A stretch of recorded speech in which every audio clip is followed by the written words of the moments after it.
নমস্কার, আমি সম্প্রীতি চৌধুরী। আমি শ্রীরূপা সাহা। আমি পরমা দাস। আমি শ্রেয়সী রায়। আমরা দলগত প্রতিযোগিতা বিভাগ তে অংশগ্রহণ করছি।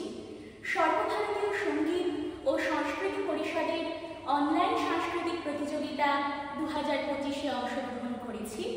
আজ আমরা শোনাব কবি শঙ্খ ঘোষের লেখা যমুনাবতী।